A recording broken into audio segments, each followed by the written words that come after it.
Hello দর্শক শ্রোতা, আসসালামু আলাইকুম। আশা করি সকলেই ভালো আছেন। দর্শক শ্রোতা, যারা স্মার্টফোন ইউজার রয়েছেন তারা সবাই জানি যে গুগল ক্রোমের মতো এরকম সেভ আর কোনো ব্রাউজার নেই যেখানে আমরা যে কোনো কিছু সহজেই সার্চ করতে পারি। আবার এই গুগল ক্রোম ব্রাউজারের মাধ্যমেই কিন্তু অনেকেরই মোবাইল ফোন হ্যাক হয়ে যায়, ডাটা চুরি হয়ে যায় এবং এর ফলে আমরা অনেক বিপদে পড়ি। তা এর কারণটা কি আসলে? এটা সেভ হওয়ার পরে এগুলো কেন ঘটে? এর কারণ হলো আমরা গুগল ক্রোমের অনেক সেটিংস আছে যেগুলো সম্পর্কে কোনো ধারণাই রাখি না। তো আমাদেরকে কি করতে হবে? গুগল ক্রোম ব্রাউজারের এই সেটিংসগুলো সম্পর্কে জানতে হবে এবং সেজন্য আমি রয়েছি। আমি আপনাদেরকে দেখাবো কিভাবে আপনারা আপনাদের গুগল ক্রোমের সেটিংসগুলো সেট করবেন সঠিকভাবে। তো প্রথমত আমরা চলে যাব হচ্ছে গুগল ক্রোমে। তারপর আমরা এখান থেকে উপরে পেয়ে যাব হচ্ছে 3 লাইন বা 3 ডট, ক্লিক করে দেবো। দেন এখান থেকে সেটিংসে ট্যাপ করে দেবো। তো সেটিংস আসার পরে আমরা এখান থেকে অনেকগুলো অপশন পেয়ে যাব। তার মধ্যে দেখুন এখানে প্রাইভেসি অ্যান্ড সিকিউরিটি অপশন রয়েছে, জাস্ট এটার উপর ট্যাপ করবো। তো এখান থেকে গুগল আমাদেরকে প্রাইভেসি সিস্টেমটা বোঝার জন্য এখানে প্রাইভেসি গাইড নামক একটা অপশন দিয়েছে, এটার উপর একটা ক্লিক করব। দেন আমরা এখান থেকে লেটস গো তে ক্লিক করে দেব। তারপরে আমরা এখান থেকে দেখে নেব আমাদের কোন কোন সিস্টেমে বা কোন কোন সেটিংসে প্রবলেম রয়েছে।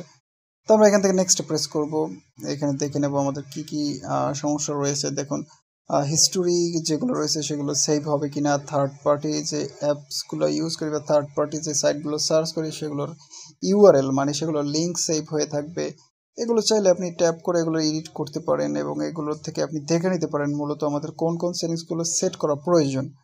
ঠিক আছে, নেক্সট আমরা যদি ক্লিক করি তারপরে এখানে প্রোটেকশনের বিষয়টা আপনি দেখতে পারবেন যে আপনার গুগলের প্রোটেকশনটা কোন পর্যায়ে রয়েছে। আমি এটাকে স্ট্যান্ডার্ড প্রোটেকশন দিয়ে রেখেছি, কারণ আমার কাজের স্বার্থে কিছু সাইটে যেতে হয়, পরবর্তীতে আমি সেটা আবার এই এনহ্যান্সড প্রোটেকশন এটাতে আপগ্রেড করে নিই। আপনারা সবসময় এনহ্যান্সড প্রোটেকশন এটা দিয়ে রাখবেন, ঠিক আছে।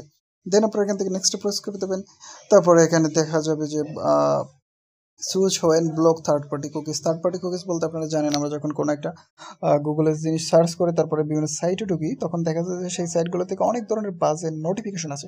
তো সেক্ষেত্রে আপনি এই অপশনটাকে সিলেক্ট করতে পারেন যে ব্লক অল দ্য টাইম। এটার উপর ক্লিক করে ফিনিশে ক্লিক করতে পারেন, তারপরে এখান থেকে ডানে ক্লিক করে দিতে পারেন।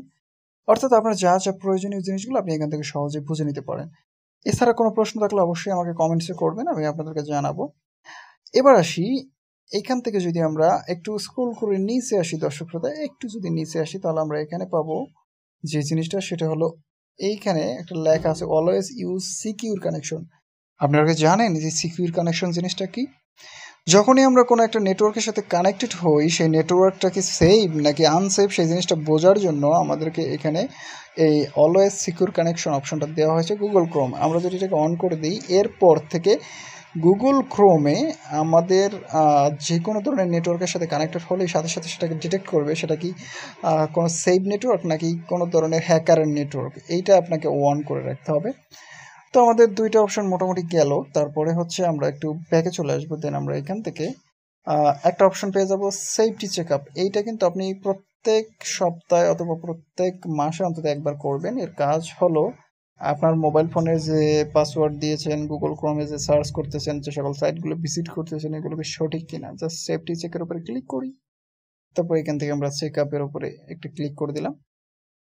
তো দেখেন এখানে আমার সবকিছু সেভ রয়েছে, সব।